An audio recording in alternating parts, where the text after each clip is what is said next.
Юл хәрәкәте булган урында машина кисәкләре аунап ята, монда һәлак булучыларның туганнары да килгән.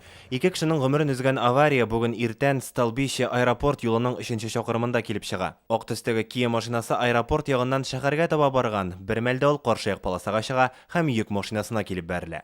Водитель автомобиля Kia. Беренчел мәгълүмат буенча Kia автомобилен йөртүче 38 яшьлек ир-ат югары тизлектә каршы як полосага чыга. Йөк машинасына килеп бәрелә. Нәтиҗәдә җиңел машинаны йөртүче һәм салондагы 28 яшьлек пассажир хатын-кыз шунда ук үлә. Водитель автомобиля Kia и его пассажирка 94 года рождения скончались на месте. Җиңел машинаны йөртүче такси хезмәте күрсәткән дигән мәгълүмат бар. Ул 2 ел эчендә 2 генә тапкыр штрафка тартылган. Машина йөртү стажы 18 ел. Йөк машинасын йөртүче 41 яшьлек ир-ат исә төрле тән җәрәхәтләре алып хастаханәгә озатылган була. Бұл ауырту кіші қараныланды травматолог білән, нейрохирург білән диагностика комплексін узған.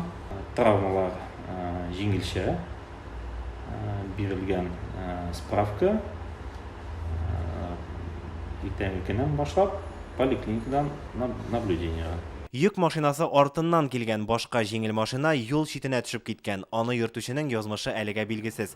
Фаҗиганың сәбәбе нидә соң? Моны хәзер белгечләр ачыклаячак. Надзорное ведомство выяснит причины и условия аварии. Күзәтчелек органы авария сәбәпләрен ачыклаячак. Шулай ук юл хәрәкәте куркынычсызлыгы таләпләренең үтәлеше тикшереләчәк. Фаҗига урыныннан машиналарны ярты көн узгач кына алып киттеләр. Эчке эшләр бүлеге дә тикшерү башлады. Алар 2 экспертиза уздырачак. Мондый хәл килеп чыгуның сәбәпләрен ачыклыйлар. Шулай ук машинаның төзеклеге дә тикшереләчәк.